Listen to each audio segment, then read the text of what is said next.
त्या 5-6 वर्षातच धार्मिक आक्रमणे करून बाटवलेले 2 लाख हिंदू स्त्री पुरुष मुस्लिम समाजात कोंडलेले होते. विशेषतः ज्या सहस्रावधी हिंदू स्त्रियांना मुस्लिमांनी त्या आक्रमणात पळून नेऊन आपल्या बटकी करून टाकल्या होत्या, त्यापैकी अनेक पतिता, दीन दुःखिता, हिंदू कन्यका, कुमारिका, कांता त्या नगरग्रामातील तुरळक महालापासून तो गावगन्ना पसरलेल्या मुस्लिम गुंडांच्या शेकडो खोपट्यांपर्यंत असलेल्या गोशातून राबविल्या जात होत्या. हिंदूंचा विजय झाल्याच्या आणि मुस्लिम राज्याचा सत्यानाश झाल्याच्या वार्ता त्यांच्या कानावर जातात न जातात तोच त्या हिंदू वीरांची सशस्त्र पथके वा सैन्ये आपल्याच गावातून मिरवत येत आहेत हे त्यांना त्या हिंदू वीरांच्या दूरवरून ऐकू येणाऱ्या हर हर महादेवच्या जयघोषांनी चटकन लक्षात आले असेल. त्यासर्षी त्या अभागी बाटवलेल्या हिंदू स्त्रिया अनावर वेगाने आपापल्या त्या मुस्लिम कोंडवाड्याच्या खिडक्यातून नि खोपट्यातून दारातून त्या हिंदूवीरांच्या मिरवणुकी जवळ येताच, त्यांच्या रणवाद्यांचे ते रणघोष दुमदुमू लागताच, त्या राक्षसांच्या बंदिवासात पडलेल्या आमच्या शेकडो माय भगिनींच्या हृदयात अशा उत्कट अपेक्षेच्या असह्य कळा आपसूक उठल्या असतील. माझ्या हृदय हिंदू धर्माचे भाऊ ह्या अत्याचारी मुस्लिमांच्या उरावर नाचत आमची सुटका करण्यास शेवटी आले. अनेक प्रसंगी त्या कोंडवाड्यातील हिंदू महिलांपैकी कोणाचा प्रत्यक्ष बाप, नवरा, भाऊबंद, शेजारी पाजारी हे त्या विजयी हिंदू पृतनातून डौलाने गरजत चाललेले त्यांना समक्ष दिसले असतील. जर केवळ मनात आले असते तर जर अशा वेळी त्या गावोगावातील संचलन करीत चाललेल्या निरनिराळ्या हिंदू सैनिक दलांच्या केवळ मनात आले असते तर त्यांना टिपूंच्या युद्धकाळात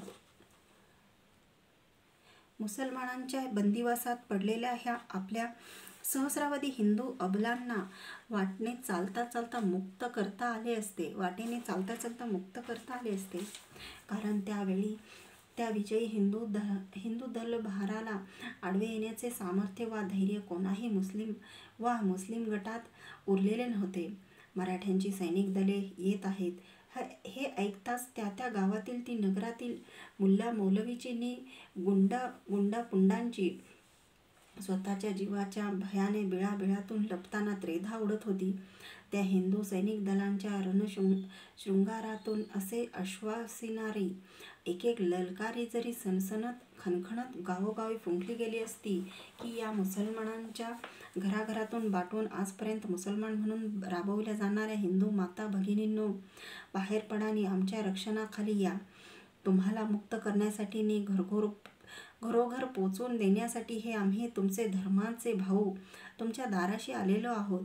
जी कोणी मुसलमान व्यक्ती तुमच्या आड येईल ती तिथेच कापली जाईल, मग तो मुस्लिम पुरुष असो वा स्त्री. त्याचप्रमाणे मुसलमानांनी बाटवलेल्या हिंदू बांधवांनो, तुम्हीही जेथे असाल तेथून येऊन या आमच्या सैन्य विभागांना मिळत चला. हिंदू धर्माच्या ह्या भगव्या ध्वजाखाली येताच तुम्हा सर्वांना हे विजयी हिंदू खडक सर्व प्रकारचे नि संपूर्ण संरक्षण देईल.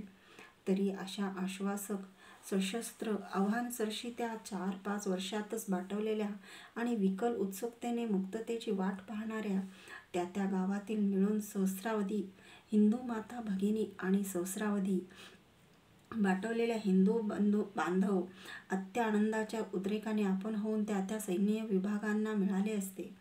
त्यांना सहजासहजी शुद्ध करून हिंदू राष्ट्रात परत घेता आले असते आणि त्या टिपूच्या युद्धात मुस्लिमांना मिळालेल्या धार्मिक विजयाचेही नाक कापले जाते. पण धर्मशत्रूने बळाने बाटवलेल्या हिंदूंचे असे साधे शुद्धीकरण करण्याचेही कोणाच्या मनासच आले नाही. परंतु त्या मराठी सैनिकांच्या, सेनापतीच्या, सरदारांच्या, शंकराचार्यांच्या, प्रत्यक्ष पुण्याच्या पेशव्यांच्या किंवा सातारा कोल्हापुरातील छत्रपतींच्या कोणाच्याही तसे साधे शुद्धीकरण करण्याचे सुद्धा मनातच आले नाही. मुस्लिम राक्षसांच्या बंदिवासात पडलेल्या त्या आपल्या सहस्रावधी अत्याचारित माता भगिनींकडे ढुंकूनही न पाहता त्यांना तशाच सोडून पुढे जाण्याची कोणालाही लाज वाटली नाही.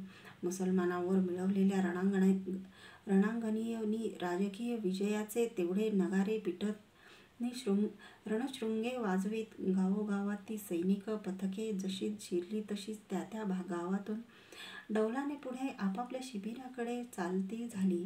त्या उन्यापुऱ्या 2 लाख बाटलेल्या हिंदू स्त्री पुरुषांपैकी संघता बोलायचे म्हणजे एकालाही त्यांनी शत्रूच्या तावडीतून सोडवून हिंदू धर्मात परत आणले नाही.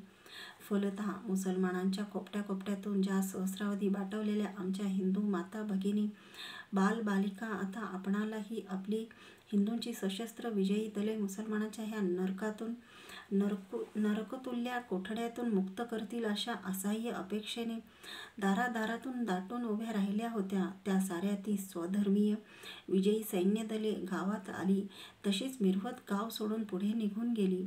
आमची कोणासही दया आली नाही. आमची सुटका तर राहोच, पण आम्हाशी कोणी ओळखसुद्धा दिली नाही, मायेचा शब्दही बोलले नाही.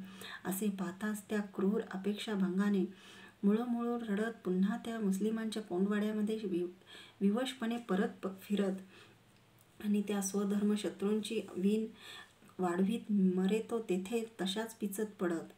त्याचप्रमाणे त्या गावागावातून वर सांगितल्याप्रमाणे स्वतःच्या जीवाच्या भीतीने लपून बसलेल्या मुस्लिम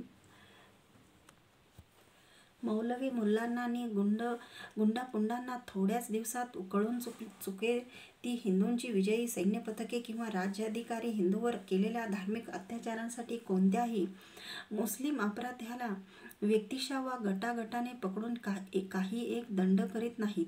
आणि म्हणून आपल्या जीवास आता कोणतेही भय उरलेले नाही. तेव्हा ते सगळे अत्याचारी मुस्लिम आपापल्या बिळातून बाहेर पडून गावोगाव पुन्हा उजळ माथ्याने वावरू लागले. इतकेच नव्हे तर हिंदूंच्या बळाने बाटवलेल्या त्या सहस्रावधी स्त्रियांना आणि लुटून आणलेल्या संपत्तीला अगदी वैध रीतीने कायदेशीरपणे आपापली मत्ता मानून आपापल्या संसारात राबवून घेऊ लागले.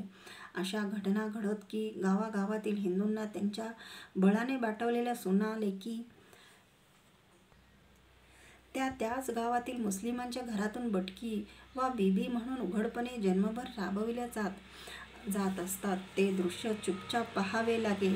परंतु ती गावे हिंदू राज्याच्या संरक्षणाखाली आलेली असताही तेथील हिंदू जनतेने वा हिंदू राज्याधिकाऱ्यांनी ते दृश्य पाहताच मुसलमानावर तुटून पडून त्या आपल्या लेकी सुनांची सुटका मुसलमानांच्या हातून केली अशी उदाहरणे सहसा आढळत नाहीत. कारण शतकांच्या तशा अपधर्मीय सवयीमुळे तशी हृदयविदारक मानखंडनेची दृश्ये जसे काही त्यात काही विशेष झाले नाही.